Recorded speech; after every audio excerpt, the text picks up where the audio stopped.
I'm very hopeful and optimistic about what it means. As you probably know, I didn't support either candidate. I'm more from the Paul Ryan School of Economics.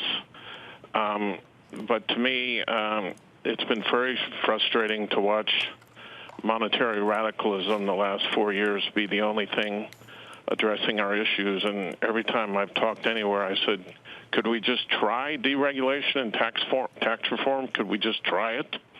And it looks very likely we're going to get that.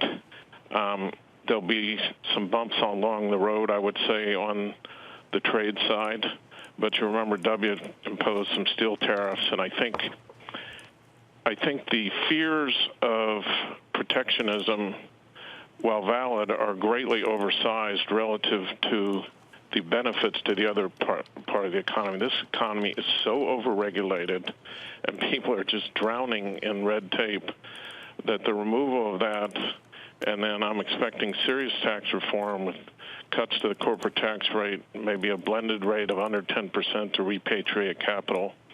So I'm quite optimistic on the economy. As always, open-minded, but very optimistic. Stan, all through this, we would hear from a lot of people, not just people on the left, but even people on the right, that said, yeah, some of these pro-growth things sound good, but if you do the math on Trump's plans, they blow out the deficit so much that a lot of even Republicans said, I would trust the plans of Hillary Clinton more than the plans of Donald Trump. That was never your view, I don't think. And I think you thought some of the plans of Hillary Clinton were, I'm not going to put words in your mouth, but you didn't think they would necessarily be good for the economy. Well, there's this common dialogue narrative that we tried trickle-down economics in the 80s, and we've been down that road, and it didn't work. But there's a little misrepresentation of the truth there. And one of my favorite speeches was Ronald Reagan at the '92 convention, and he started out, let me take you down a trip down memory lane. And it was very pertinent to me because I was in Pittsburgh when Reagan came in '80 and all the changes were put in. But one of the things that was totally debunked in academia and the media was the Laffer curve. And that was the theory that you could cut taxes and revenues go up. And the narrative is the deficit went up in the 80s, so the Laffer curve didn't work. Actually, Joe, it did work. Revenues did go up in the 80s despite massive tax cuts. They doubled.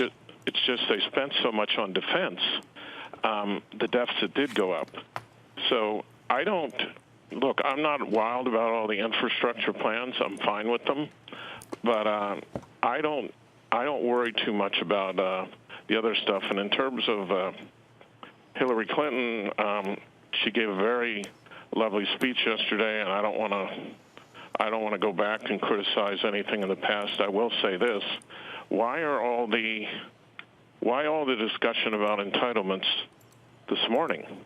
I've been talking about entitlements for 2 or 3 years, and Hillary Clinton and Donald Trump both, and I include Hillary Clinton, wanted to expand Social Security. So why are all the Clinton supporters who said nothing about it 3 days ago now all bringing up entitlements all of a sudden?